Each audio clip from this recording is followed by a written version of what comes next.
teratología y agentes fetotóxicos, drogas en obstetricia, antibióticos, quimioterápicos, analgésicos y anestésicos.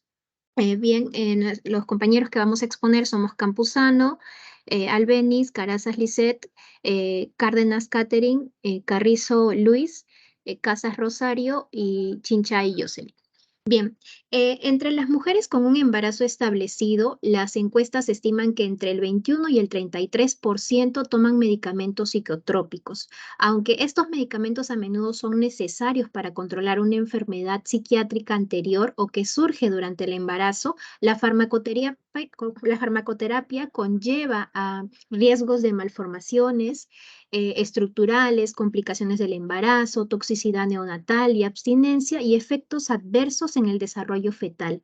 En un estudio realizado en Perú, en un centro de salud en San Juan del Lurigancho, se menciona que las enfermedades que tuvieron mayor prescripción fueron las infecciones respiratorias de tipo altas, con un porcentaje del 49,6%, la anemia con un 21,8%, entre otras están el asma bronquial, la hipertensión arterial, el parasitismo intestinal.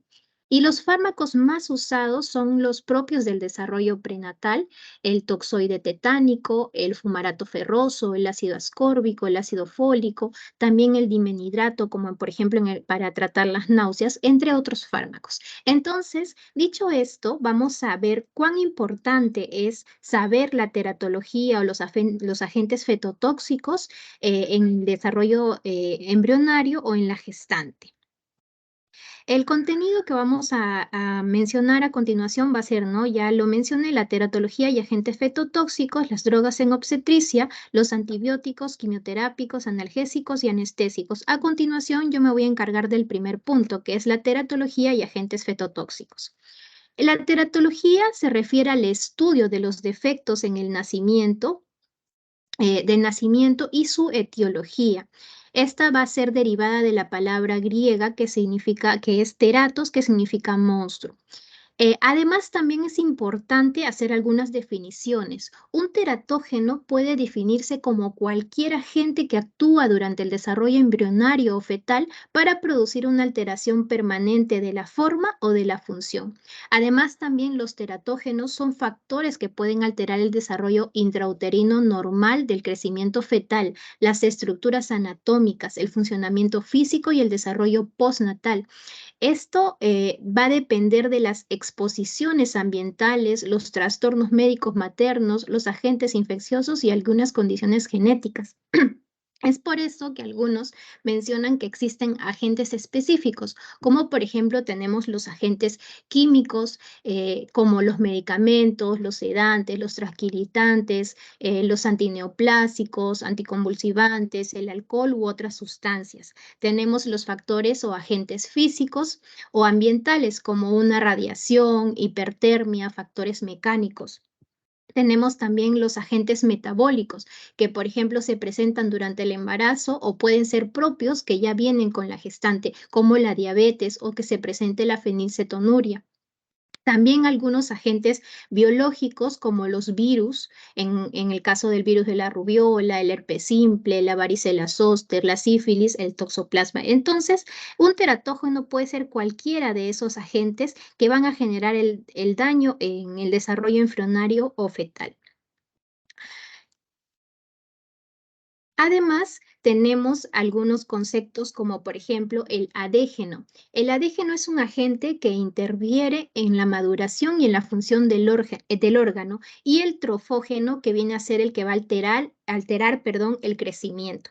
Estos están incluidos dentro del teratógeno, pero ambos o estos tres términos van a venir a hacer el mismo daño, que van a afectar el desarrollo en el periodo fetal o después del nacimiento. Entonces, tenemos una larga lista de los agentes fetotóxicos y teratógenos que van a generar daño, ¿no? Por ejemplo, tenemos que estos agentes fetotóxicos, por ejemplo, tenemos al ácido valproico. Este va a generar anomalías craneofaciales, malformaciones del tubo neural, hidrocefalia frecuente, malformaciones cardíacas y esqueléticas, escaso desarrollo cognitivo postnatal.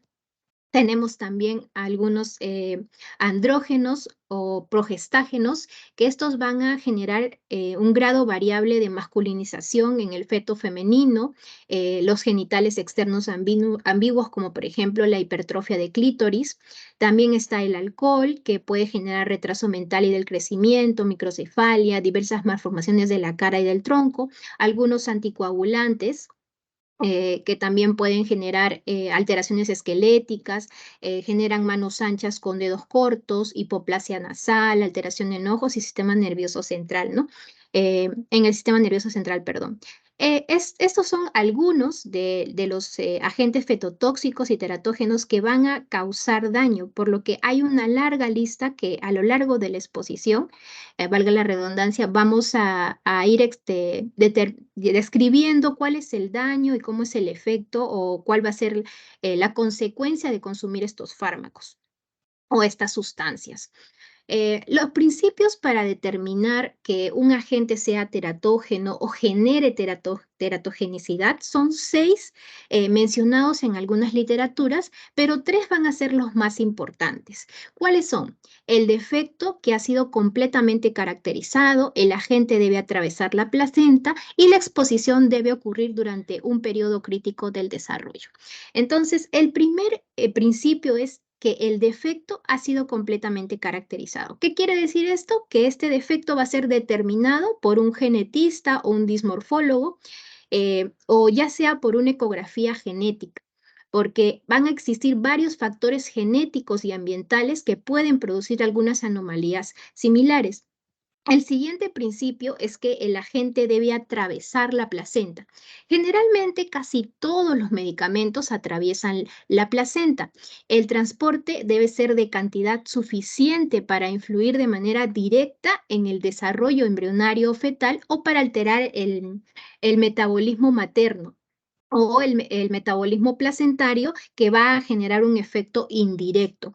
Esta transferencia placentaria va a depender de algunos factores específicos, como van a ser el metabolismo de la madre, las características específicas del medicamento, la unión y el almacenamiento de proteínas, el tamaño molecular del fármaco, la carga eléctrica y solubilidad del lípido, el metabolismo placentario. Al inicio del embarazo, la placenta además tiene una membrana relativamente gruesa que va a retardar la difusión de este fármaco, y cuanto mayor es la edad gestacional, mayor es la permeabilidad placentaria. El siguiente principio, que es uno de los que consideraría yo que es uno de los más importantes, es la exposición debe ocurrir durante un periodo crítico de desarrollo. Esto va a depender de las etapas en las que se encuentre el desarrollo embrionario o el desarrollo del feto. Por ejemplo, tenemos el periodo de preimplantación, que vendrían a ser las 2 semanas entre la fecundación e implantación, y se conoce con el periodo del todo o nada. ¿Por qué se conoce con el periodo del todo o nada? Aquí el cigoto se encuentra en proceso de división y agresión que dañe y una agresión que dañe a un número considerable de células, ya que se encuentran en división, va a generar la muerte. Esto quiere decir que va a afectar a un todo, o sea, si afecta a un todo, va a generar la muerte. Sin embargo, si solamente se dañan unas cuantas células, es posible que el organismo de la madre o el organismo propio del desarrollo del feto haya una compensación y no permita el desarrollo de este daño, ¿no? No se genera este daño y el desarrollo se va a producir normal, ¿no? Es por eso que se le dice nada. Entonces, el todo se refiere a la muerte y el nada es que no genere ningún daño. Y esto lo que puede ocurrir es que haya una disminución de la longitud corporal o el tamaño dependiendo de la cantidad del fármaco que se ha consumido. El siguiente periodo es el periodo embrionario.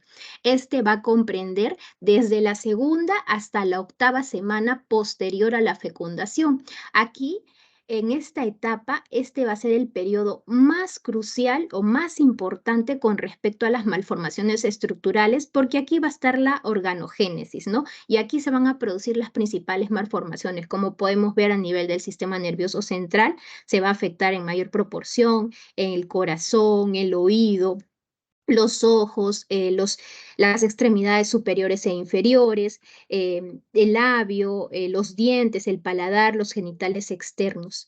El siguiente periodo va a ser el periodo fetal. Este es el que va más allá de las 8 semanas. Después de la fecundación se caracteriza por la maduración continuada y el desarrollo funcional. Y durante este tiempo solamente algunos órganos específicos siguen siendo vulnerables, ¿no? Como podemos ver aquí en la imagen.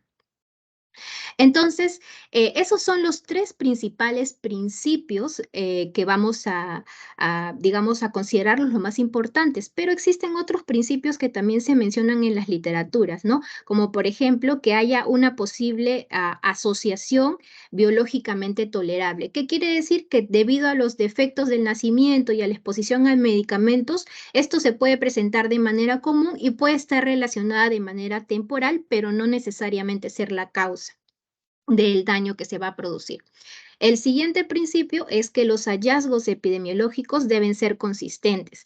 ¿Qué quiere decir? Que mientras la información, de repente, digamos que sabemos que hay un sector que ha sido contaminado por plomo, pero no sabemos cuántas personas se han contaminado y de repente justo en ese lugar viene una gestante, se nos presenta esa gestante que ha estado en ese lugar, pero no sabemos si realmente ha sido o no contaminada con esa sustancia química que puede haber causado daño. Entonces, no tenemos una información adecuada y la evaluación va a ser incompleta, ¿no?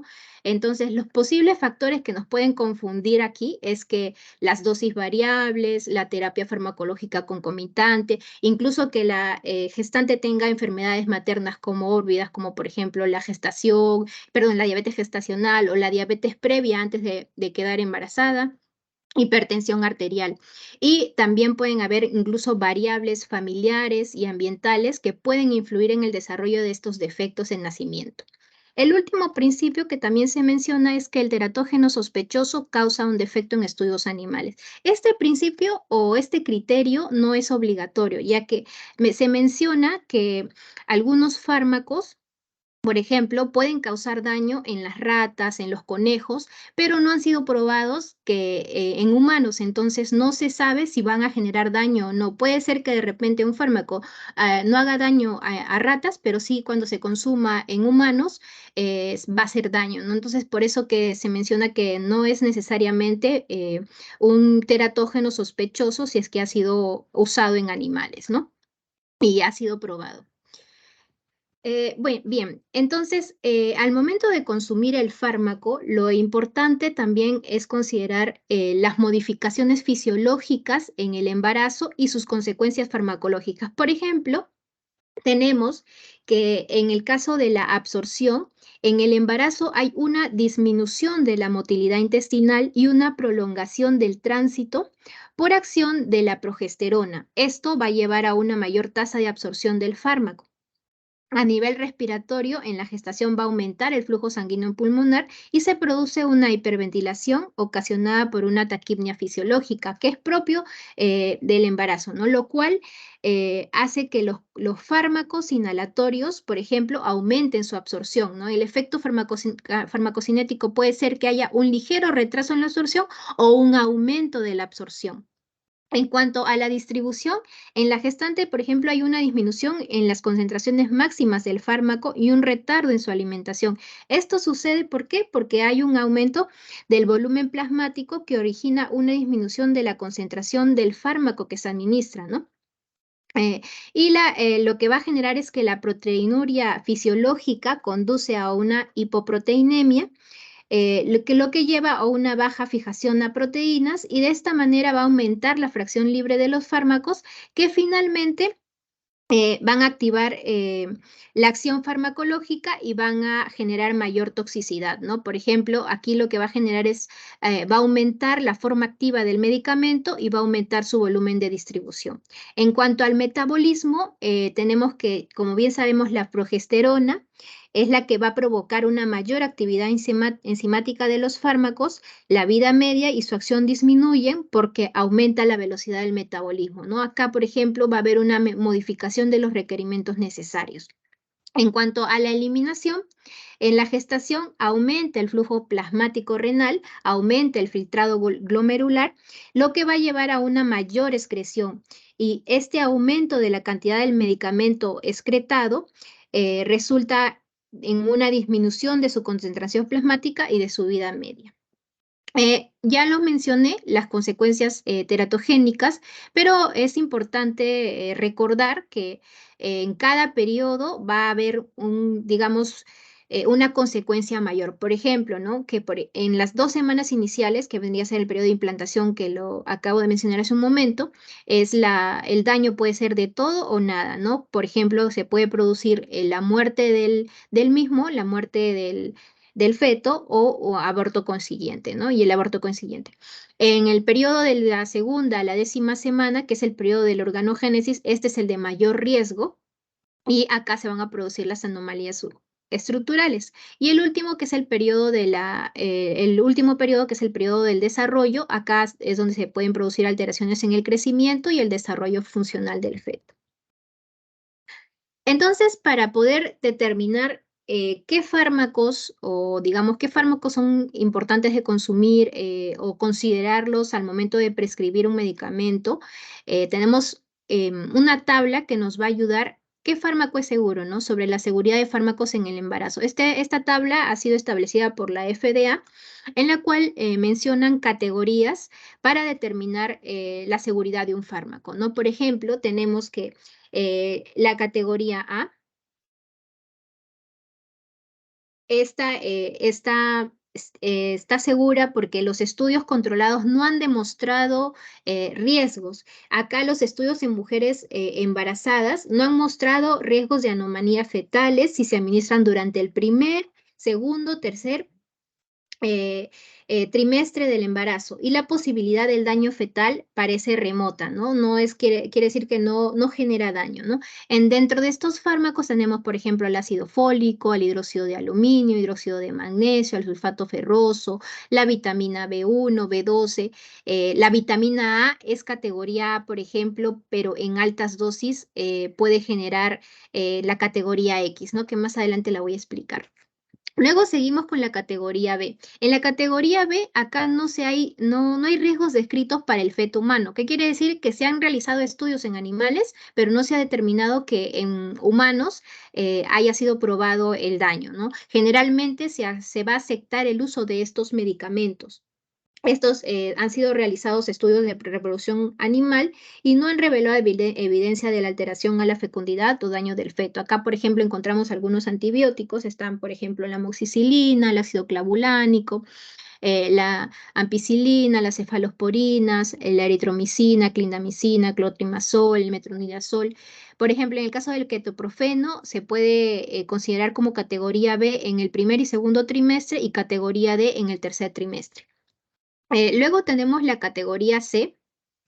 Esta no puede descartarse el riesgo fetal, ya que los estudios mencionan que de reproducción animal han demostrado que este medicamento es teratógeno y no hay estudios adecuados y bien controlados en embarazadas. No se dispone de estudios en animales ni en mujeres y estos se utilizan solo en caso de que los beneficios superen a los potenciales riesgos fetales. Acá, por ejemplo, está la amicacina, la gentamicina, el ciprofloxacino. Por ejemplo, la codeína C, que solamente se puede utilizar en el primer y segundo trimestre, se considera categoría D cuando se utiliza en el tercer trimestre. Y en dosis prolongadas tenemos también al celecoxib, el naproxeno, y hay, digamos, determinaciones específicas para algunos fármacos, ¿no? Por ejemplo, el captopril se considera categoría C en el primer trimestre, categoría D en el segundo y en el tercer trimestre, ¿no? Luego tenemos la categoría D. Aquí, por ejemplo, ya hay indicios de riesgo fetal.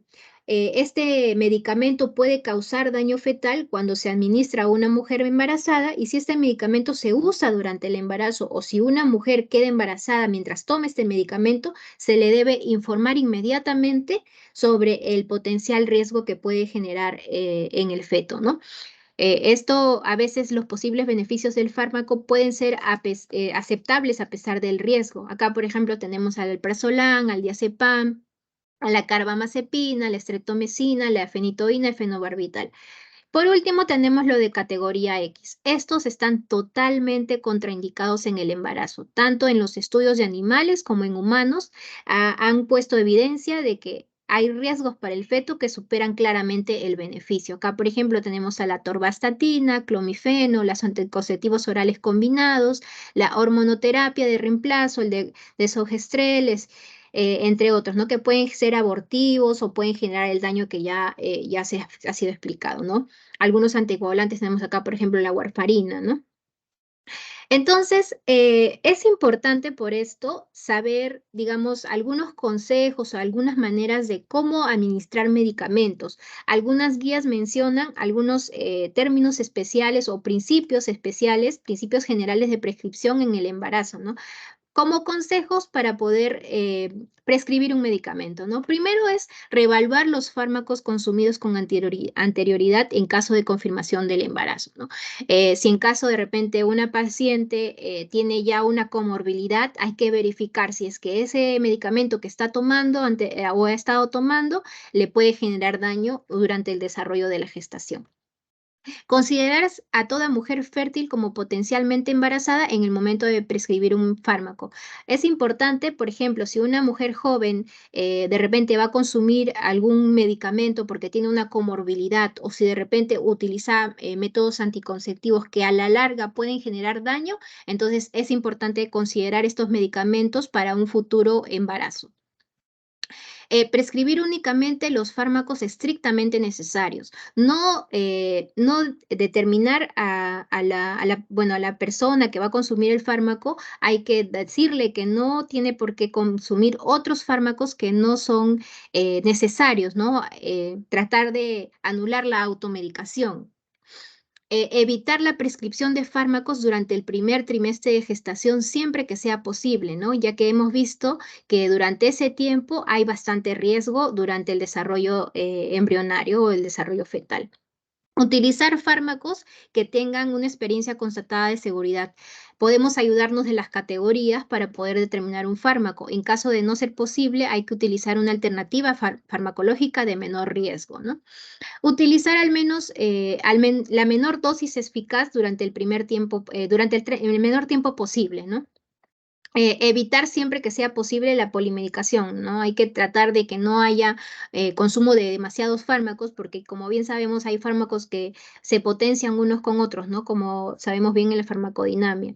Informar sobre los peligros de la automedicación, ¿no? Ya saber, bueno, hay algunos lugares, principalmente en los lugares rurales, a veces por no tener conocimiento de cuáles son los efectos que pueden generar en una gestante o una mujer embarazada, en el desarrollo fetal, a veces se automedican, ¿no? Entonces, si tenemos la posibilidad de poder informar sobre esos peligros, es importante hacerlo, ¿no? Bien, eso sería todo. Y la última, bueno, la última es vigilar la posible aparición de complicaciones cuando se paute un fármaco, ¿no? Si es que de repente sabemos que ese fármaco le puede generar daño a una mujer en estado de gestación o una mujer fértil, es importante informarle, ¿no? Eso sería todo en la primera parte. Ahora continúa mi compañera. Muchas gracias. Buenos días, Ok, doctor. Voy a continuar yo con lo que es drogas en obstetricia, es un marco general, y ya luego van a continuar mis compañeros con lo que vienen a ser los analgésicos, los anestésicos y los quimioterapias.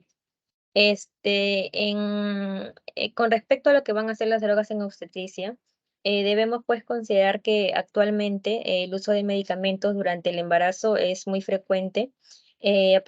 Para ello es lo que se requiere pues que haya un correcto conocimiento tanto en las propiedades del fármaco como en las indicaciones, también pues de las características de las personas a las cuales se les va a prescribir el medicamento. En el caso pues de tratarse de gestantes, considerar lo que va a ser las etapas de la gestación, también de la lactancia, y pues considerar, ¿no?, de que esto puede ser diferente, por lo tanto pues debemos de tener un amplio conocimiento, ¿no? Aproximadamente el 5% de las gestantes van a sufrir algunas enfermedades crónicas que son antes de preconcepcional, como por ejemplo un asma, la hipertensión arterial, diabetes, enfermedades tiroideas o gastrointestinales, y pues ellas deben continuar con el tratamiento farmacológico que ya tenían antes, ¿no? De quedar embarazadas. Según lo que va a ser el registro de la OMS, aproximadamente el 85% de las gestantes van a tomar uno o más fármacos durante el embarazo y pues de este porcentaje, algunas lo hacen sin prescripción médica, ¿no? Por lo tanto, es que la automedicación también entra a tallar acá mucho, ya que no es preocupante y ya que no solamente pues lo hacen con los medicamentos, ¿no? Sino también muchas utilizan lo que es la medicina alternativa, como por ejemplo pues el uso de hierbas, de raíces o de jugos, a los cuales pues les van a atribuir lo que van a ser propiedades curativas sin alguna evidencia científica y esto pues puede traer algún riesgo tanto para la mamá como para el bebé, ¿no? Para el feto en el que, para algún riesgo que pueda traer. Con respecto a los cambios fisiológicos y los farmacocinéticos que se van a desarrollar durante el embarazo, pues bueno, hay que aclarar, ¿no? De que la placenta no va a funcionar específicamente como una barrera, ¿no? Ya que a través de ella se van a transferir fácil y rápidamente varios nutrientes como fármacos, drogas e inclusive también pues los que van a ser tóxicos. La difusión pues hacia los tejidos fetales de cualquier fármaco va a depender de varios factores que estén relacionados con lo que va a ser la solubilidad a los lípidos, la fijación a las proteínas, al peso molecular y al grado de lo que va a ser la ionización y el metabolismo placentario, ¿no? Entonces, pues cuanto es mayor la edad gestacional, va a ser mayor ahí la permeabilidad de lo que va a ser la placenta. Entonces, pues los cambios fisiológicos que van a ocurrir en el embarazo pueden modificar los cambios de concentración del fármaco, lo que va a ser pues la farmacocinética, ¿no? Por ejemplo, aquí en este cuadro más o menos se resume, por ejemplo, la absorción. En el embarazo, pues lo que va a haber hay una disminución de lo que es la motilidad intestinal y una prolongación del tránsito. Esto por acción de la progesterona, ¿no? Que es lo que va a predominar en el embarazo. Entonces, eso lo que va a llevar es a una mayor tasa de absorción del fármaco. Y pues, por ejemplo, a nivel respiratorio, en lo que es la gestación, va a aumentar lo que es el flujo sanguíneo pulmonar y puede producirse lo que es una hiperventilación causada por lo que va a ser una taquipnea fisiológica. Esto podría llevar a lo que va a ser que los fármacos inhalatorios aumenten su absorción, ¿no? Con respecto a lo que es la distribución, en el caso de las gestantes, va a haber una disminución en las concentraciones máximas del fármaco y un retardo en lo que es su eliminación, ¿no?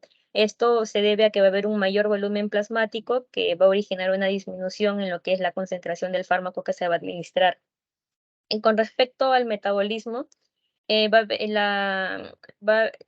bueno, como mencionaba que en el embarazo, como sabemos, lo que va a predominar es la progesterona. Esta hormona lo que va a hacer es que va a provocar una mayor actividad enzimática de los fármacos. También, pues, lo que es la vida media y su acción va a disminuir. Esto porque va a aumentar la velocidad en el metabolismo, ¿no? Y bueno, con respecto a la excreción, pues en la gestación lo que va a ocurrir es que va a aumentar el flujo plasmático renal y la filtración glomerular, lo cual pues va a llevar a una mayor excreción lleva a una mayor excreción, ¿no? Eh, con respecto, bueno, ya lo mencionó mi compañera, esto solamente también lo tenía yo, que era el riesgo potencial de la teratogénesis en lo que va a ser en algunos medicamentos que puedan presentarse, ¿no? Eh, Pueden haber ciertos defectos congénitos que van a ser inducidos por fármacos y otras sustancias químicas, y esto representa aproximadamente el 1% de todos los casos que se presenten, pues no con defectos congénitos. Como mencionaba mi compañera, pues esto para establecer lo que va a ser el factor etiológico en un defecto congénito se deben considerar ciertos criterios específicos.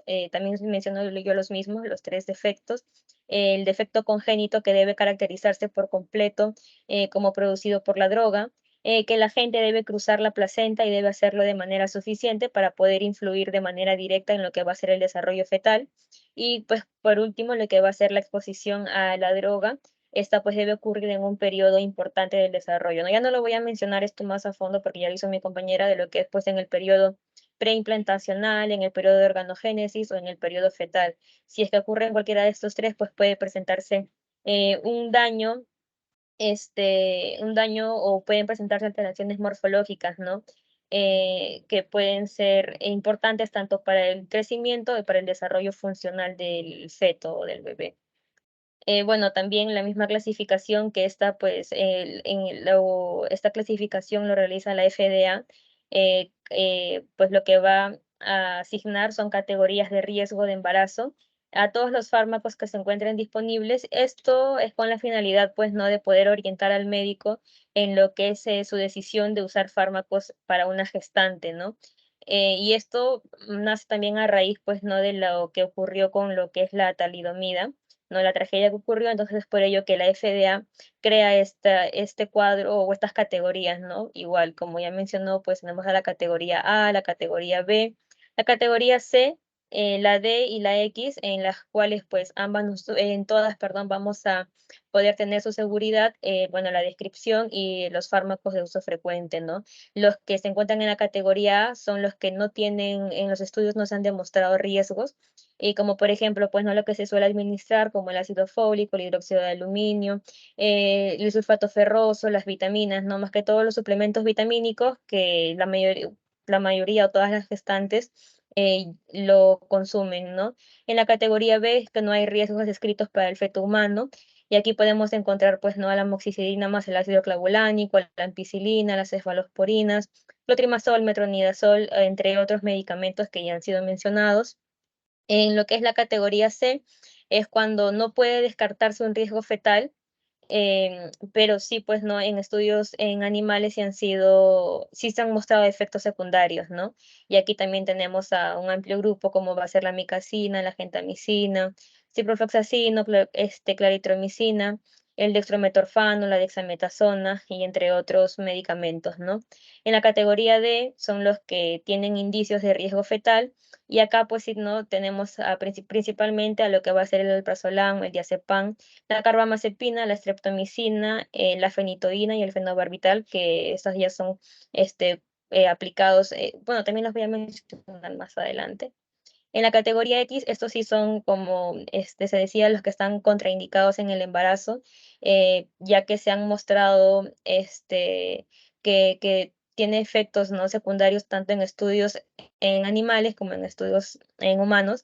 Y acá se menciona pues a lo que es la torvastatina, el clomifeno, los anticonceptivos orales combinados, la hormonoterapia de reemplazo, también pues a lo que es la vitamina A en altas dosis o la warfarina.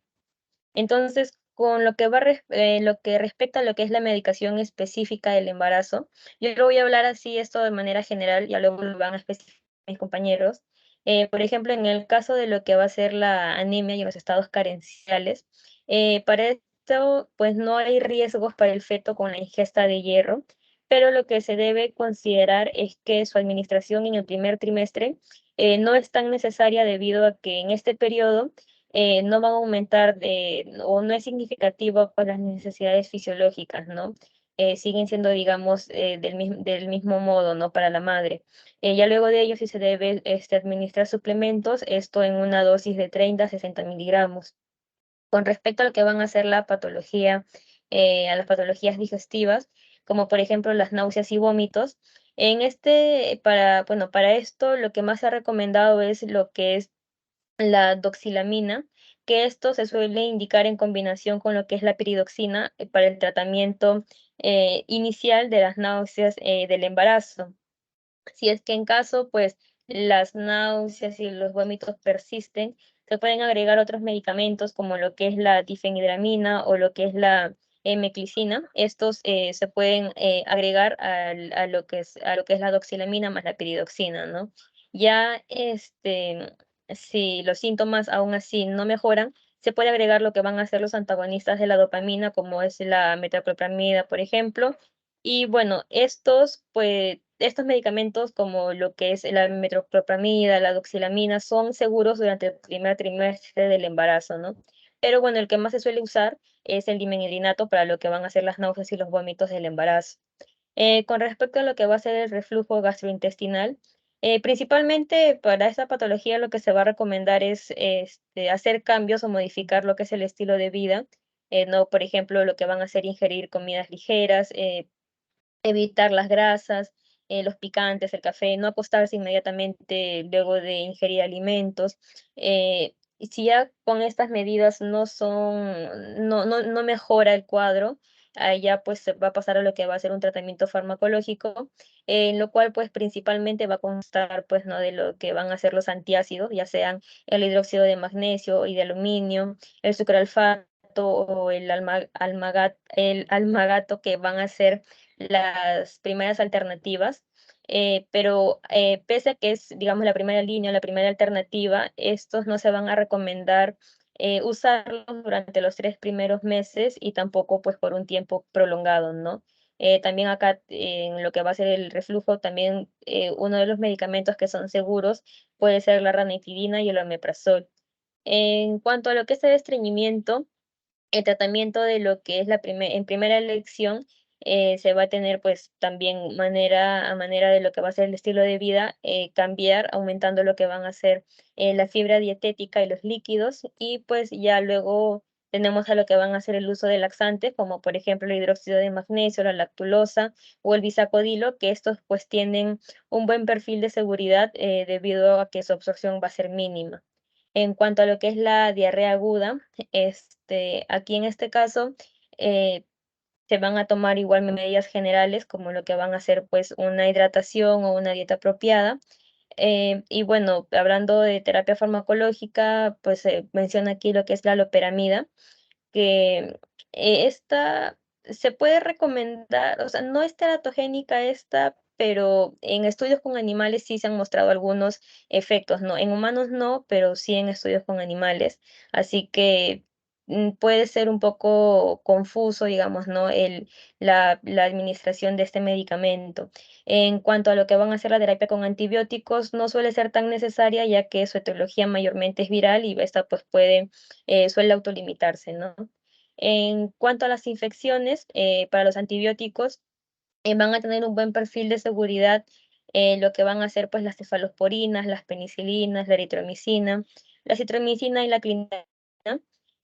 También lo que se evita un poco son los aminoglucósidos, porque pueden generar lo que van a ser, pues, una ototoxicidad o una nefrotoxicidad, ya sea fetal o materna, y también se trata de evitar lo que es el trimethoprim, durante el primer trimestre del embarazo, ¿no? En cuanto a la tuberculosis, el régimen va a ser igual, consta a base de 3 fármacos, como es la isoniazida, la rifampicina y el etambutol.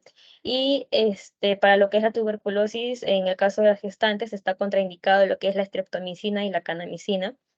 En el resfrío común, pues básicamente se administran bueno, los medicamentos sintomáticos son inocuos en lo que va a ser la gestación, si es que se administran por un corto tiempo, ¿no? Aquí, pues, principalmente tenemos a lo que es el paracetamol, que va a ser que va a ser la primera elección, no presenta tantos riesgos. Si es que en caso hubiese una rinorrea que sea molesta, puede utilizarse el bromuro dipatropio, y en caso, pues, de que haya que se necesite de un expectorante, se puede utilizar lo que es el dextrometorfano. En cuanto a las infecciones urinarias, también están bien aceptadas lo que van a ser las penicilinas, las cefalosporinas, las Tronam y las fosfomicina. Estas son seguras en el embarazo. Y pues y también, como se mencionaba en la parte de los antibióticos, se trata de evitar los aminoglucósidos. En el caso de lo que es la tricomoniasis, pues el medicamento que se utiliza es el metronidazol. Se usa con frecuencia y no tiene efectos tóxicos sobre el feto, ¿no? En lo que respecta a las patologías neurológicas y psiquiátricas, pues en la epilepsia, pues va a estar comprobado que hay un riesgo teratógeno de las drogas antiepilépticas, pero estas también se van a relacionar a lo que van a ser altas dosis o que haya que la medicación sea combinada, ¿no? Con 3 o más drogas. Y acá pues se va a conocer lo que es el síndrome por lo que es la difenil, dantoína, que aquí se van a presentar anomalías faciales, perdón, retraso del crecimiento, un retardo mental y defecto en los miembros. En este caso, o sea, con los antiepilépticos, el índice de lo que van a ser las malformaciones que se puedan presentar en el desarrollo, se va a asociar más con lo que es el valproato de sodio, que incrementa de 4 a 8 veces más el riesgo, ¿no? En el caso de las mujeres gestantes que padezcan de migraña, bueno, continuar, ¿no? Con lo que se aplicaban antes, igual de, perdón, con lo que se les administraba antes del embarazo, como por ejemplo el paracetamol, los narcóticos y los antieméticos, que estos son los de primera elección y no han mostrado no han mostrado daño, ¿no? A nivel fetal en el desarrollo. Y bueno, también pues el uso de los AINES están permitidos hasta la semana 30 de la gestación. Con respecto a lo que es el insomnio y la ansiedad, pues el, el uso de las benzodiazepinas, como habíamos visto, estas sí van a presentar un riesgo teratógeno, y hay mayor posibilidad, pues, ¿no? De lo que es un aborto espontáneo o un aborto o un parto prematuro. Y bueno, ya por último, en otras patologías que puedan presentarse, por ejemplo, en reacciones alérgicas, principalmente se van a considerar como primera elección lo que es la cetiricina y la loratadina. También algunos corticoides intranasales van a ser el tratamiento de elección para lo que va a ser en casos de rinitis alérgica o debido a su baja absorción sistémica, ¿no? En el caso de la mujer embarazada con diabetes mellitus, lo que no se recomienda son los hipoglucemiantes orales, como las sulfonilurias o las biguanidas. Esto no se va a recomendar debido a que sí se han asociado a efectos teratogénicos en algunas especies animales, ¿no? Pero lo que sí se puede continuar es con el tratamiento de la metformina. Lo que se recomienda también es el uso de la insulina humana, que esta pues es de tanto de efectividad como de seguridad comprobada. Y bueno, ya por último, en el caso pues del embarazo con hipertensión, se tienen pues a los fármacos como el abetalol, el nifedipino, la hidrasalina y la metildopa son seguros durante el embarazo. Este,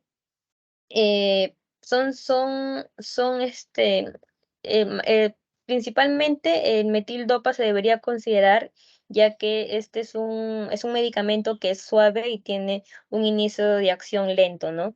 Y bueno, de ahí pues básicamente esa es la primera línea de lo que se va a aplicar en las embarazadas con hipertensión. Y bueno, principalmente eso sería todo. Gracias.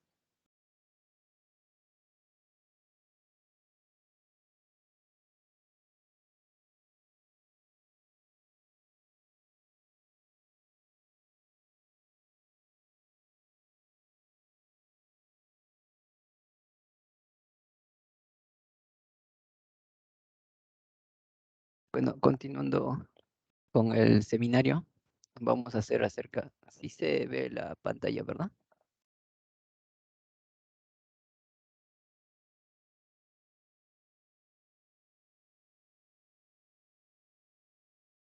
Sí se ve. Gracias. Bueno, continuando, vamos a hacer, ¿no? Acerca de los antibióticos y el embarazo, ¿no? Como sabemos, ¿no? Los antibióticos han sido usados bastantes y en el embarazo también, ¿no? Como la Organización Mundial de la Salud nos menciona, el uso de medicamentos en el embarazo se ha duplicado en estos últimos 30 años, ¿no? Un 86% de gestantes ha recibido al menos 2,9 medicamentos en un promedio, ¿no? Y la automedicación de parte de ellas también ha sido un 32%. Hay ciertas infecciones, como ya se mencionó anteriormente, en el embarazo, ¿no? Que sobre todo se dan la situ, ¿no? En el de 2 a 5% vamos a encontrar anomalías congénitas debido a estos fármacos, ¿no? No hay no hay estudios concluyentes acerca de los antibióticos, ¿no? Ya que no se puede investigar sobre estos. Los conocimientos que se tienen de los antibióticos en el embarazo son por las medicaciones que ya ha estado recibiendo o algunas medicaciones que se han dado para ciertas patologías, ¿no? La veracidad de ciertos estudios o informaciones es variable, ¿no? De acuerdo a la perspectiva del médico tratante o de la experiencia del médico también, ¿no? Hay estudios de serie de casos o de formas retrospectivas que no son concluyentes, ¿no? Sobre todo los estudios que se hacen han sido en animales. Como se ha mencionado, no hay cambios fisiológicos en el embarazo y va a alterar en cuanto a la absorción, distribución, metabolismo o eliminación de los fármacos, ¿no? En cambio, en los antibióticos va a pasar lo mismo, ¿no? Vas a ver una alteración en la absorción por la disminución del vaciamiento gástrico, la hipomotilidad intestinal, la disminución del pH. En la distribución hay una disminución de la albumina plasmática, unión a las proteínas. El metabolismo va a ser alterado por aumento de lípidos y colesterol, ¿no? Y la eliminación va a haber un aumento de filtrado glomerular, lo cual va a aumentar su filtrado, ¿no? A pesar de que el filtrado hepático se conserva, ¿no? En cuanto a la clasificación de los antibióticos, vamos a ver, ¿no? Que existe según su efecto, según el espectro de acción, la farmacocinética, el mecanismo de acción. En cuanto al mecanismo de acción, vamos a ver qué es la clasificación más fácil, ¿no? De ver y de entenderlo. Aquí vamos a ver la inhibición en cuanto a la síntesis de la pared celular, como tenemos las penicilinas, cefalosporinas. En cuanto a la inhibición de las síntesis proteicas, ¿no? Inhibidores de la 50S, inhibidores de la 30S, como es la tetraciclina, streptomicina, kanamicina. Y de los 50S, eritromicina, cloranfenicol, ¿no? Y también vamos a tener los inhibidores del DNA y RNA, ¿no? Como son las quinolonas, rifampicinas. Y alteración en cuanto a la permeabilidad celular, tenemos las polixinas, también polienos y midazoles, ¿no? Dentro de estos antibióticos, vamos a ver, ¿no?, los efectos que pueden ocasionar abortos espontáneos. Puede ocurrir en las primeras semanas de gestación, por lo cual, ¿no?, como se ha mencionado anteriormente, el todo o nada. Hay que tener bastante precaución, sobre todo no indicar en el primer trimestre, a menos que sea muy necesario. Se ha descrito anomalías estructurales, exposición durante la organogénesis, en periodo crítico, ¿no?, de 20 a 70 días de la última fecha de menstruación, ¿no? Hay toxicidad fetal también durante el periodo fetal, a partir de los 70 días, ¿no?, de la última fecha de menstruación. En la clasificación del FDA vamos a ver, ¿no?, que la categoría son muy pocos medicamentos que han sido recomendados. En cuanto a los antibióticos, vamos a ver, ¿no?, que lo encontramos a partir de la categoría B, C, D y las que no son usados, ¿no? En la categoría B, como se ha mencionado, ¿no?, tenemos sobre todo a los betalactámicos, amoxicilina, ciclobulánico. eh, También mencionan al metronidazol, ¿no? Pero hay que tener bastante cuidado con el metronidazol. Hay reportes en algunos casos que es un mutágeno en bacterias y carcinogénico en roedores, ¿no? Se ha visto que causa carcinogénesis en ciertos roedores en algunos estudios. En la categoría C vamos a encontrar, ¿no?, la micacina, gentamicina, ciprofloxacina o claritro. Son los más usados, para la vez que han sido más usados tienen mayor resistencia también, ¿no? Y es por eso que no se suele usar tanto por la resistencia que esta va a producir. Vamos a ver que los betalactámicos son categorizados en B. Tienen concentraciones plasmáticas menores. Estas van a llegar a atravesar la placenta. Los más usados de los betalactámicos han sido las ampicilinas, en los cuales no se ha evidenciado, ¿no?, algunas anomalías congénitas, y lo cual es de uso, ¿no? Los que más se suelen usar y los que tienen menor riesgo son los betalactámicos, ¿no?, de acuerdo a su mecanismo de acción, que van a inhibir la pared celular, ¿no? Dentro de los macrólidos vamos a ver, ¿no?, que inhibe las síntesis proteicas mediante la unión a la unidad ribosomal 50S, va a mejorar en el ayuno. eh, Son de espectro tanto para las gram positivas como gram negativas, y esto se encuentra en la categoría B, ¿no?, con diferencia de la claritromicina, que está clasificado como C, ¿no? Entre los aminoglucósidos, vamos a mencionar que están entre categorías C y D. La streptomicina va a ser de categoría D, ¿no?, que no está recomendado, debido a que causa lesiones a nivel auditivo, ¿no? Vamos a ver que estos aminoglucósidos tienen un mecanismo de acción, se van a unir de manera irreversible a la subunidad 30S del ribosoma. Va a ser, tiene un espectro tanto para gran negativos anaerobios, enterobacterias, staphylococcus. En las embarazadas tiene concentraciones plasmáticas menores. La que más ha sido evaluado en gestación y la que más se usa, ¿no? Es la gentamicina. Esta va a cruzar la barrera placentaria. Los que son contraindicados se podría decir que es la etripamicina, calamicina, que se ha visto que te da una sordera congénita. Y las cefalosporinas tienen un riesgo de nefrotoxicidad, ¿no? El sulfato de magnesio se ha visto que hay un potencial bloqueo neuromuscular. Y acá tenemos, ¿no?, las dosis que generalmente encontramos y que se podría dar. La micacina son ampollas de 100 miligramos en 2 miligramos. Se puede usar dosis de 7.5 cada 12 horas, vía intravenosa o intramuscular, ¿no?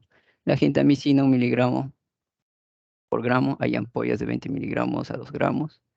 Y son inyectables, ¿no?, intramuscular o intravenoso también. Los aminoglucósidos son categoría C. Estos tienen inhibición del ADN girasa. Vamos a ver que el espectro es para tanto gram negativos como positivos, anaerobios, enterobacterias. Aquí tenemos de 4 generaciones, ¿no?, el ácido analítico, el ciprofloxacino, levofloxacina y movifloxacina, ¿no? Estos van a tener una alta afinidad por el tejido óseo y cartilaginoso. Se han reportado ciertos estudios en los que se han encontrado artropatías en las especies estudiadas y hay pequeños estudios con grupo pequeño de humanos, ¿no?, pero no son concluyentes en este tipo. Dentro de las sulfaminas y la trimetoprim, vamos a ver que son de categoría C, están contraindicados en el primer trimestre. Estos tienen acción a nivel de la síntesis del ácido tetrahidrofolínico, que es producción de los ácidos nucleicos, y esto hay que tener bastante cuidado, ¿no?, porque hace un efecto, ¿no?, antifolato. Está contraindicado en el tercer trimestre. Las sulfaminas compiten, ¿no?, con las bilirrubinas en su unión por la albumina, lo cual puede dar un kernícteros, ¿no? Además de la trimmetoprim, ya ha sido asociado con defectos cardiovasculares tanto del tubo neural. Hay estudios poco concluyentes, pero no se recomienda en el primer trimestre. Hay que tener bastante precaución en cuanto a estos fármacos, ¿no? El clorafenicol. En la madre vamos a ver que se ha reportado aplasias medulares, en el feto síndrome de Gris. Las tetraciclinas, en la madre se ha encontrado hepatotoxicidad, pancreatitis hemorrágicas, fallas renales, el feto, decoloración de dientes, displasia, inhibición del crecimiento óseo. El estolato de eritromicina, hepatóxico en la madre, en el feto aún no es conocido. Las quinolonas, en la madre vemos, ¿no?, ruptura artificial de membrana, y en el feto puede ocasionar alteraciones de cartílago, artropatías que pueden ser irreversibles. Y bueno, es la bibliografía que se ha usado y muchas gracias.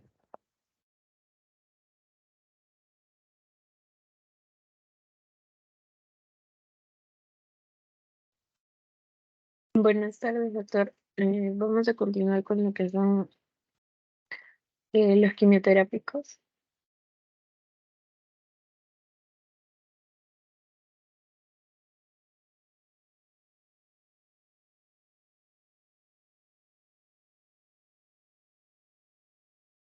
Bien, hablando de los quimioterápicos en obstetricia, bueno, vamos a tener en cuenta que el cáncer durante la gestación va a complicar tanto el manejo del tumor como el del embarazo, ¿no? Ya que cualquier intervención diagnóstica o terapéutica puede conllevar riesgos tanto al feto como a la madre. Y bueno, los cambios fisiológicos del embarazo van a producir condiciones especiales que pueden afectar la absorción, distribución y el efecto terapéutico de los fármacos antitumorales, por lo que pues se debe considerar el momento de planear los esquemas de terapia, ¿no? Ya pasando a los tipos de fármacos, bueno, vamos a resumir pues las principales formas de acción, ¿no?, de los diferentes agentes citotóxicos, anticuerpos monoclonales y moléculas pequeñas.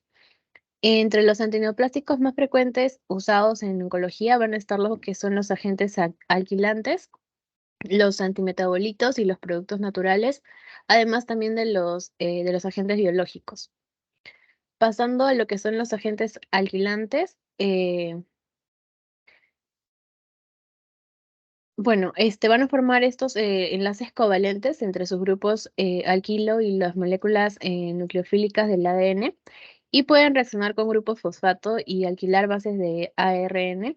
Algunos de estos agentes van a ser, por ejemplo, lo que son la mostasa nitrogenada. Dentro de esto, pues, se va a encontrar el clorambucilo, la ciclofosfamida, la estramustina, la ifosfamida, el falan. Luego tenemos los derivados de la etilenimina, como es la tiotepa. También está el alquil sulfonato, como por ejemplo, aquí vamos a tener el busulfán. También lo que es la nitrosuria, y dentro de esto pues tenemos ejemplos como la carmustina, la lomustina, la cemustina. También el triaceno, dentro de esto un ejemplo es el dacarbazina. Y bueno, la sal de metal, ¿no? Dentro de esto pues está el carboplatino, el cistoplatino y el oxaliplatino. Ahora, pasando a los antimetabolitos, estos van a interferir con la biodisponibilidad normal de los precursores de los nucleótidos de purina o pirimidina que se requieren pues para la síntesis de ADN, ¿no? Van a ser específicos dentro de la fase S del ciclo celular.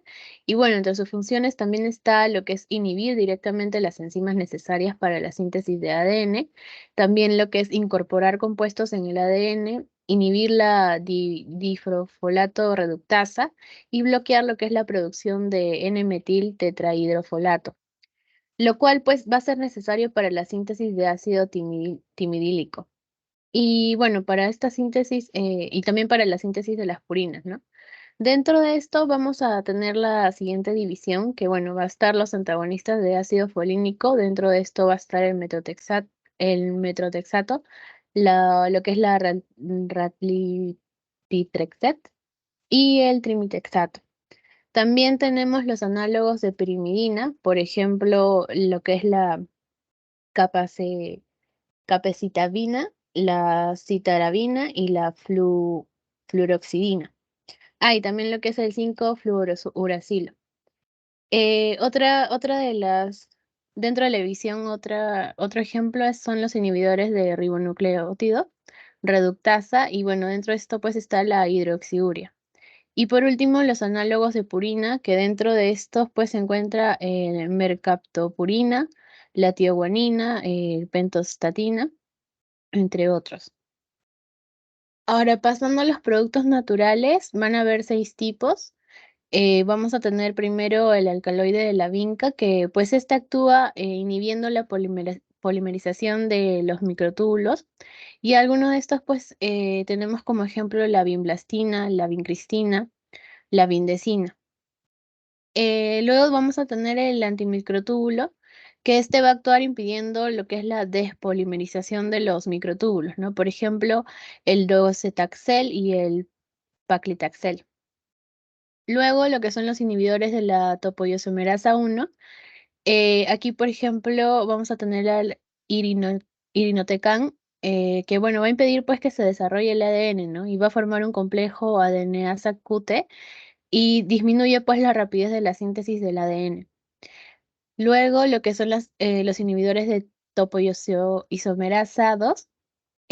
Aquí un ejemplo es el etoposido, que va a inhibir la topoisomerasa 2, lo cual pues va a impedir la forma irreversible de la ruptura de la doble cadena del ADN y también va a hacer que se detenga lo que es el ciclo celular, ¿no? En la fase final.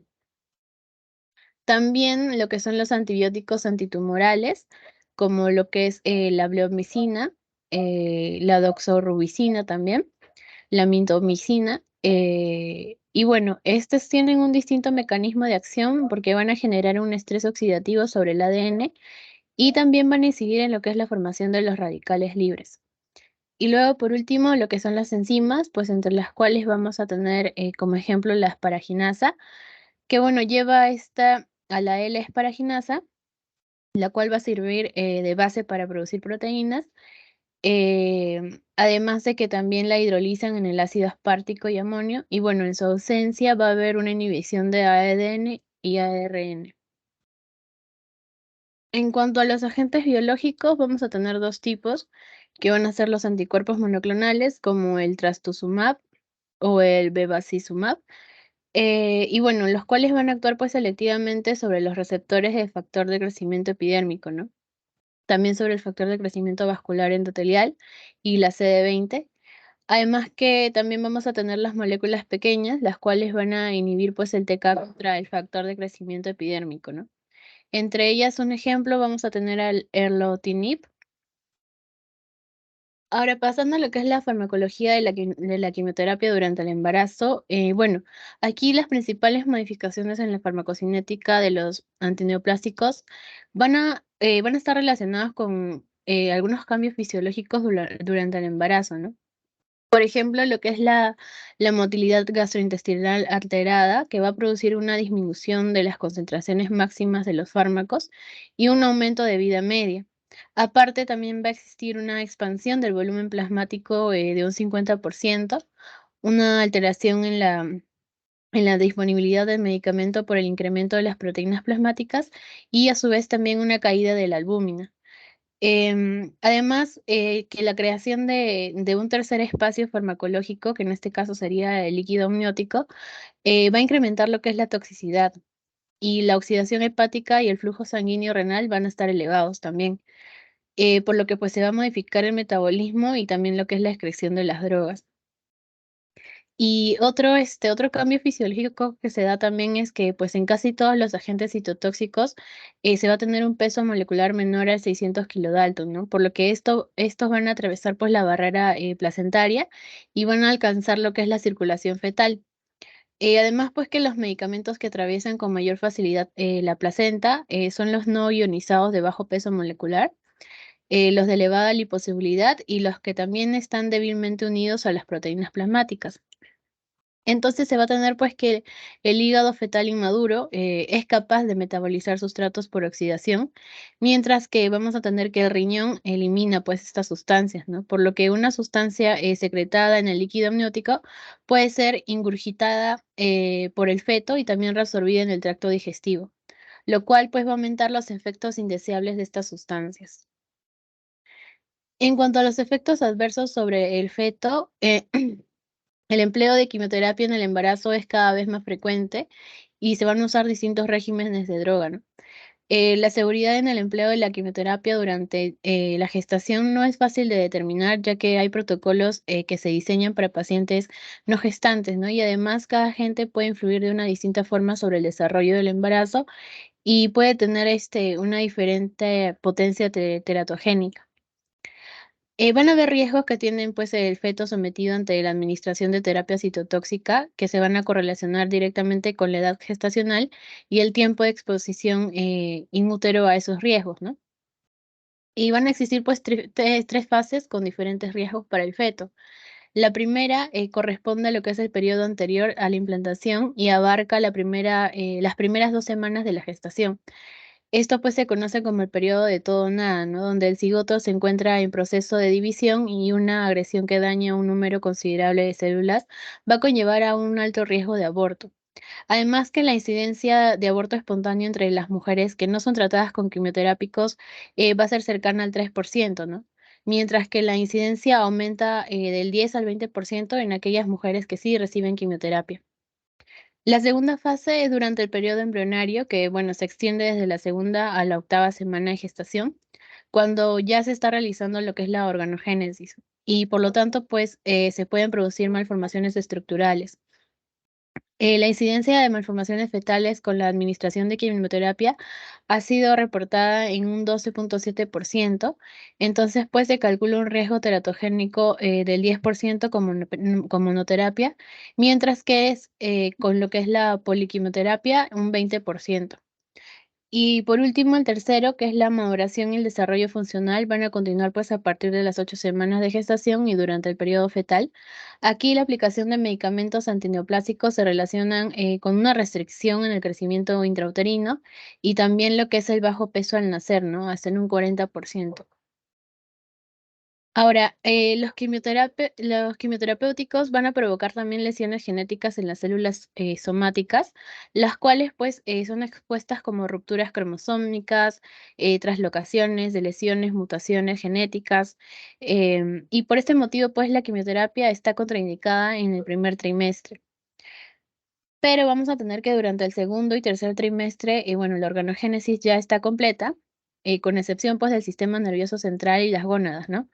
Y bueno, los efectos tardíos de estos medicamentos se van a relacionar con, digamos, según las neoplasias, o también puede haber una alteración de crecimiento y desarrollo, además también de una disminución de la capacidad intelectual, neutropenia o pancitopenia del producto, inmunosupresión y el riesgo también de infecciones fetales o maternas.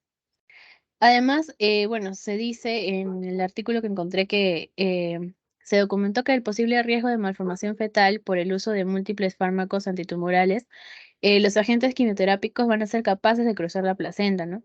Y bueno, si son administrados antes de las 15 semanas de gestación, periodo pues en el que se produce lo que es la organogénesis inicial del feto, pueden interferir en la diferenciación celular, ¿no?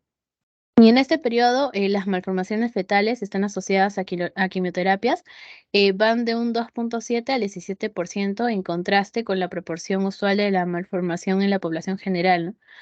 Y bueno, durante el segundo y tercer trimestre ya del embarazo, la quimioterapia puede ser administrada con mínimas complicaciones tanto para el feto como para la madre.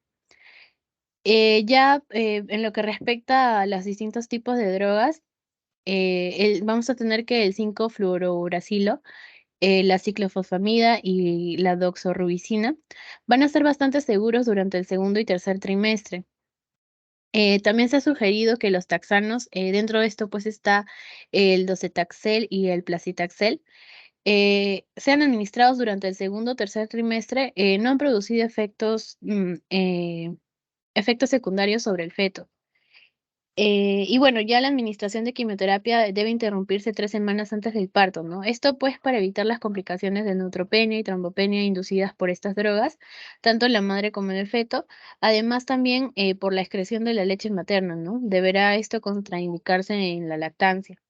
Y bueno, ya para terminar, el uso de metrotexate está contraindicado durante todo el embarazo, por un consenso general, ya que el uso de este antimetabolito se va a asociar con una alta incidencia de teratogenicidad. Y bueno, aunque los reportes pues refieren principalmente su uso durante el primer trimestre, hay, hay estudios donde los efectos se deben a la eliminación retardada del líquido amniótico y también a los potenciales efectos abortivos y teratogénicos. Eso sería todo. Gracias. Ok, ¿alguna pregunta más?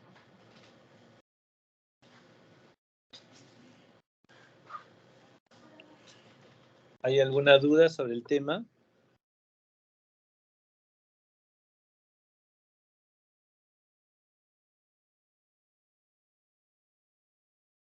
Bueno, en sí lo importante, número uno, de que siempre en una gestante, acordémonos que son 2 personas en una. Y tenemos que tener mucho cuidado con los efectos adversos de los medicamentos. Averiguar bien si es que está contraindicado el uso durante el embarazo, durante la lactancia, durante el primer, segundo, tercer trimestre. Y así poder hacer un uso racional de medicamentos. Muchas veces se indican medicamentos por indicar. Nunca se debe indicar un medicamento, siempre se tiene que tener en cuenta el uso racional de medicamentos. No porque damos un medicamento que sea de última generación vamos a tener un resultado fabuloso. ¿Por qué? Porque después esos gérmenes ya no son sensibles a ese medicamento y no lo van a poder utilizar. Entonces, lo primordial es saber un uso racional de medicamentos, qué medicamentos puede utilizar una gestante, qué medicamentos puede utilizar en cada trimestre, para que nuestra terapéutica sea la más adecuada y eficaz. ¿Alguna duda, alguna pregunta? Doctor, disculpe, buenas. Sí. Todavía falta la última parte de la exposición. Ah, ok. Ya continúen, por favor. Yo creía que ya habían terminado.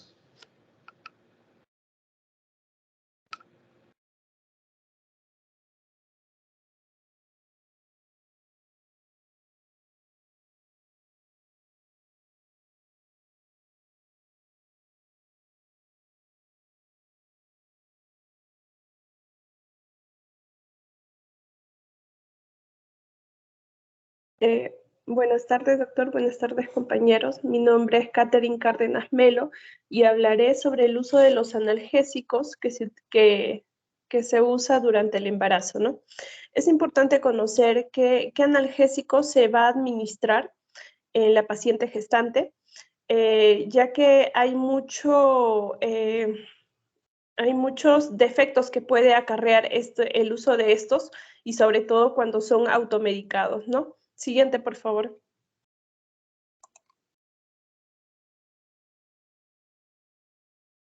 Es importante conocer qué tipo de analgésicos se pueden utilizar. Por ejemplo, un analgésico antipirético es el uso del paracetamol. El paracetamol es de primera elección como analgésico y antipirético. Se tiene que tener en cuenta qué cosa. Que hay algunos estudios que relacionan el trastorno de déficit de atención de hiperactividad y la criptorquidia, ¿no? Actualmente, pero se han hecho ciertos ajustes estadísticos que informan que existe un riesgo de lo que es el déficit de atención de hiperactividad cuando se usa por más de 29 días. Nuestras pacientes van a requerir estos analgésicos por un corto tiempo y así evitar estos riesgos, ¿no? Ahora, tenemos que tener en cuenta también los antiinflamatorios no esteroideos que se va a prescribir. Entre los que tenemos está el ácido acetil salicílico, el otro es el ibuprofeno, diclofenaco, naproxeno, piroximam y la indometacina. Dentro de los más usados encontramos lo que es el ibuprofeno y el ácido acetil salicílico. Dentro de forma general, los antiinflamatorios no esteroideos no se consideran teratógenos, pero pueden tener efectos adversos en el feto cuando se administra durante el tercer trimestre, sobre todo a partir de la 30ª semana. Los riesgos y beneficios para el tratamiento del dolor o la fiebre van a depender de la dosis, sobre todo la edad gestacional y la duración de la terapia que se va a administrar. Es importante también que se tiene que saber es que no se puede utilizar AINES cuando hay antecedentes de abortos recurrentes. Tenemos que tener en cuenta, siguiente por favor. Dentro de los antiinflamatorios no esteroideos encontramos, como mencioné, el ibuprofeno, el ácido acetil salicílico y la indometacina. La FDA recomienda que embarazos mayor e igual a 20 semanas de gestación se evite el uso de lo que son los antiinflamatorios no esteroideos. ¿Cómo van a actuar estos? Van a inhibir lo que son la síntesis de prostaglandinas.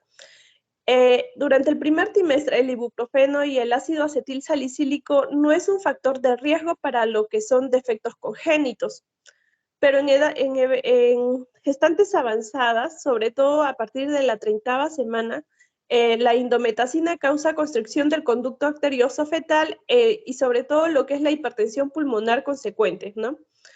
Es importante conocer que la constricción ductal fetal es más probable con el uso en el tercer trimestre, pero por más de 72 horas.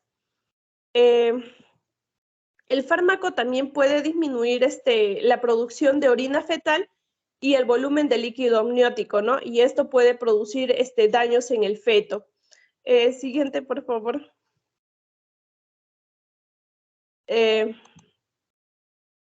Dentro de los antiinflamatorios no esteroideos encontramos lo que es la tocolisis con indometacina, que está relacionado con un aumento de 1.5 veces el riesgo de lo que es la displasia broncopulmonar, así como también puede producirse hemorragia intraventricular y lo que es la enterocolitis necrosante.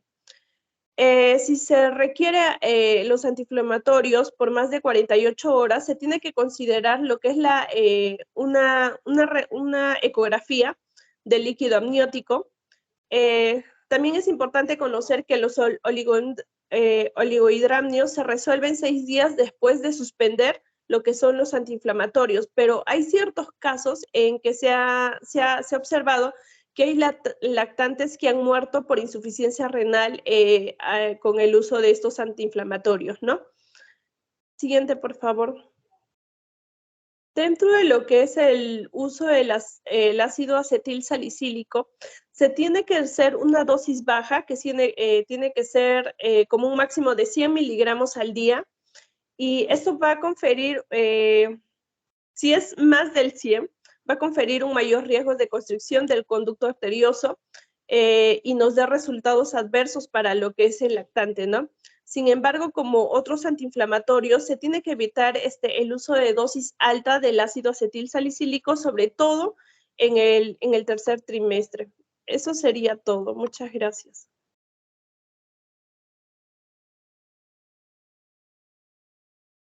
Ahora voy a continuar yo para ¿Alguien más terminar. responder? Sí, doctor.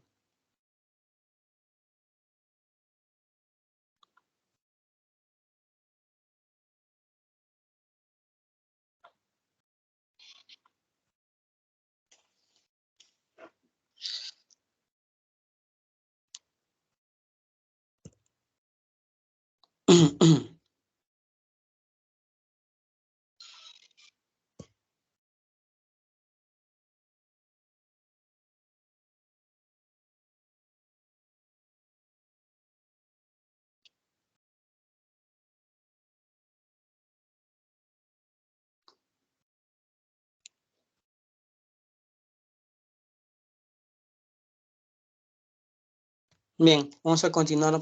Voy a finalizar esta última parte, este seminario hablando de la anestesia en obstetricia. Yo soy Albeniz Campuzano. De forma general, mencionamos lo siguiente, ¿no? Que los anestésicos se pueden considerar seguros al usarlos en humanos siempre y cuando se usen en concentraciones muy bajas, en periodos cortos de exposición, ¿no? En lo posible, de tal manera que si se dan estas dosis adecuadas clínicamente, difícilmente pueden causar cuadros teratogénicos, ¿no? Pero sin embargo, igual cada uno se tiene que ser evaluado, ¿no? Y de eso vamos a hablar en parte en esta presentación. La primera parte que les quería traer es esto, es que cuando uno hace una evaluación preanestésica, siempre hace este criterio, bueno, lo clasifica según su ASA, y ya en nuestro caso, las pacientes embarazadas, por su mismo, digamos, estado de ser embarazadas, ya le hace que sean un ASA 2 sin tener ninguna enfermedad, ¿no? Lo cual nos hace entender que este estado es un estado muy importante, de mucho cuidado, ¿no? Incluso acá en este ASA, pues lo comparan con, por ejemplo, los pacientes que tienen hipertensión arterial controlada, con diabetes mellitus, ¿no?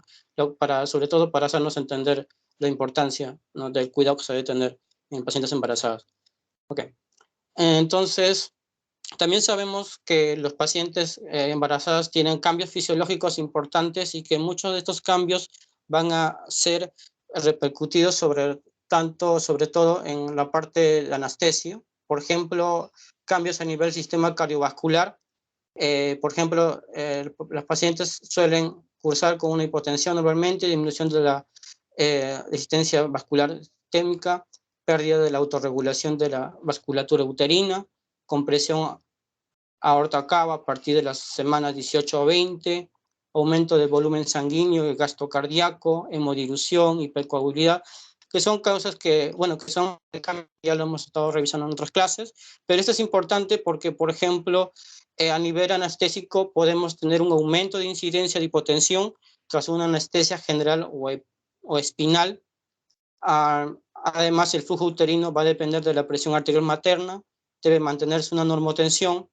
El síndrome de hipotensión supina, declinación lateral izquierda, 15 grados para una disminución de la compresión, se refiere a la compresión aorta cava, la descomprensión de las lesiones valvulares previas, la necesidad de transfusión precoz, también el retraso de la presentación de signos de hipovolemia y la profilaxia preoperatoria, ¿no? Con trombosis venosa profunda en pacientes de alto riesgo.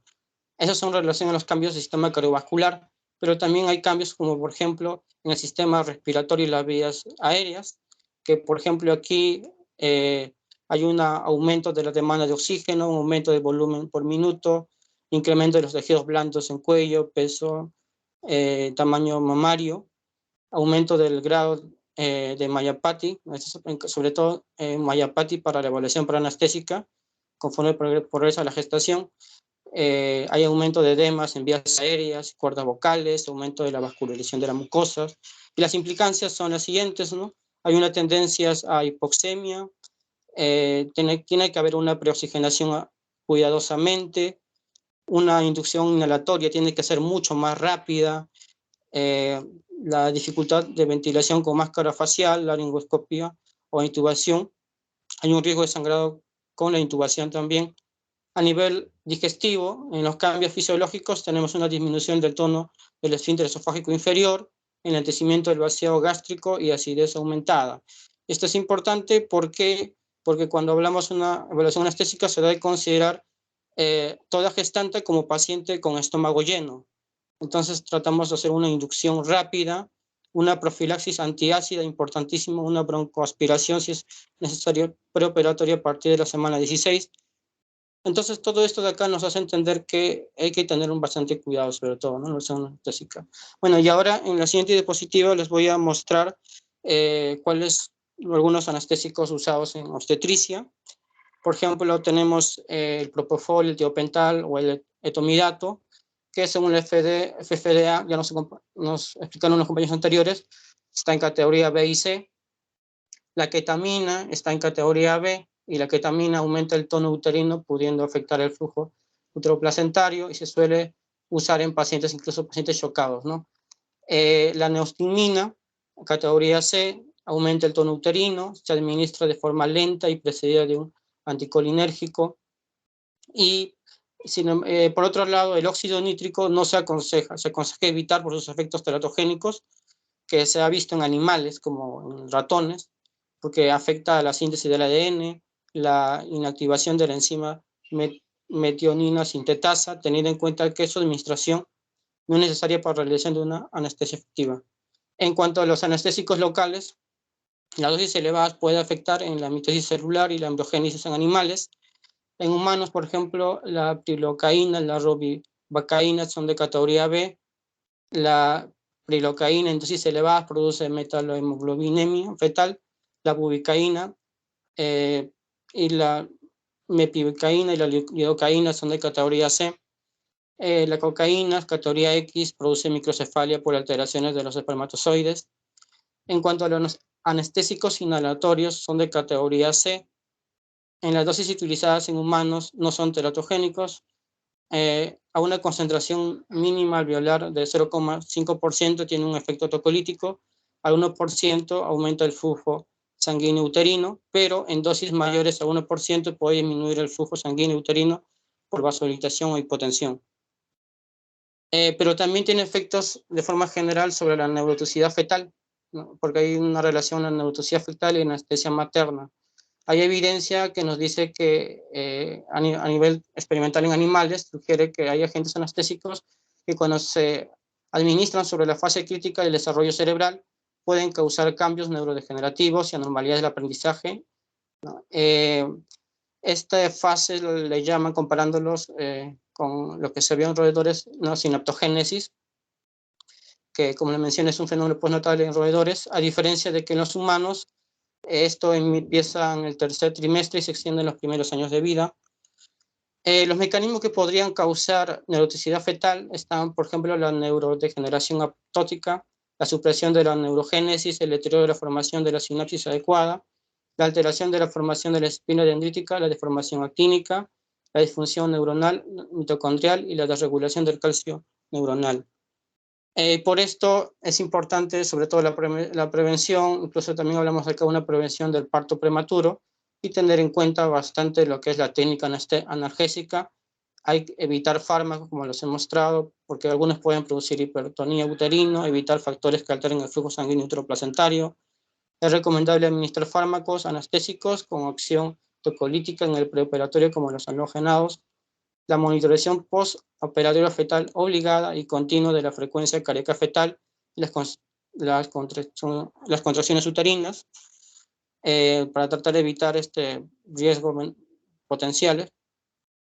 La valoración de una adecuada analgesia postoperatoria también es importante, porque, por ejemplo, el dolor puede causar un aumento de las catecolaminas circulantes, con lo cual puede incrementar el tono uterino y comprometer la perfusión uteroplacentaria. Y para terminar, aquí les traje como un algoritmo, más o menos como uno debería evaluar en el caso de embarazada que necesita, digamos, anestesia por alguna cirugía o algo que tenga que desarrollarse, ¿no? Entonces, lo primero que uno debería ver es una valoración preanestésica, información al paciente del riesgo fetal, tiene que ser evaluado por un equipo multidisciplinario.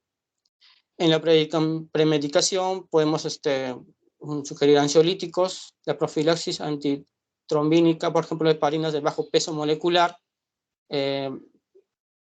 una movilización precoz, medidas elásticas, profilaxis para la broncoaspiración ácida, como le mencionaba, hemos visto por los cambios fisiológicos, ¿no? Entonces aquí hay que proteger esto, por eso se puede recomendar citrato de sodio, un anti-H2 como la ranitidina, la metoclopramida, y si es que se puede en lo posible tratar de posponer la cirugía programada al posparto o al final del segundo trimestre, no demorar la cirugía emergente o urgente. En relación a la posición, una profilaxis del síndrome de hipotensión supina, ubicar en decúbito lateral izquierda a 30 grados, inclinación en la mesa al lado izquierdo o una cuña de 30 grados del lado derecho.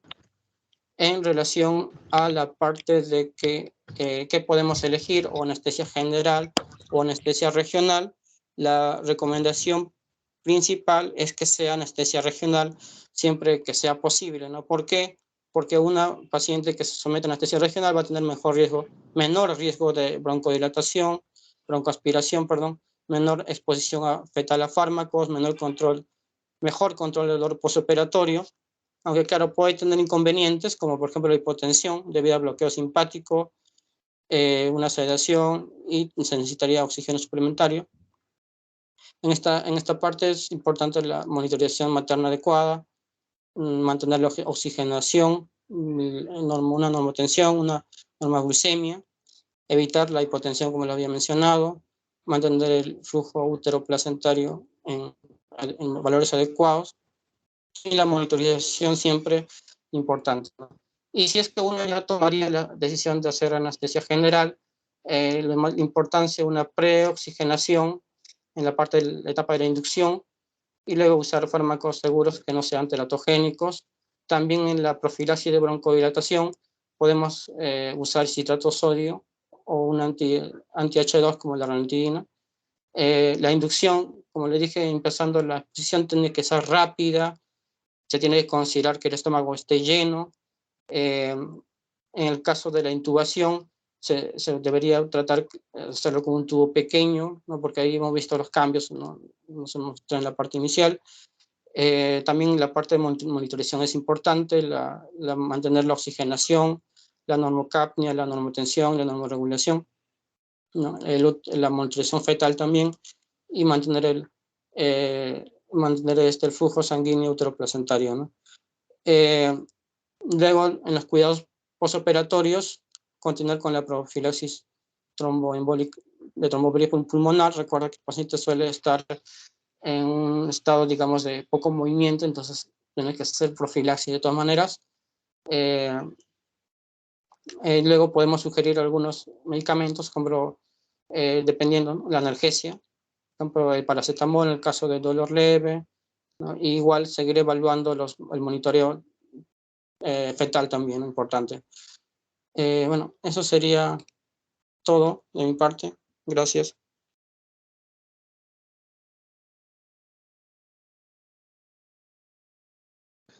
Bueno, ¿tienen alguna pregunta sobre el seminario?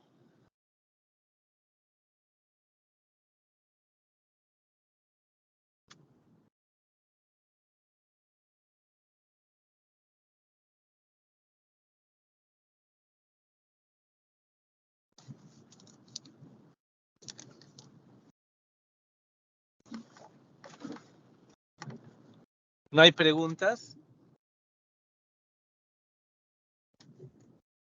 Parece que no hay dudas, doctor. Ha quedado claro. Bueno, si ha quedado todo claro, damos por concluido el seminario, pues.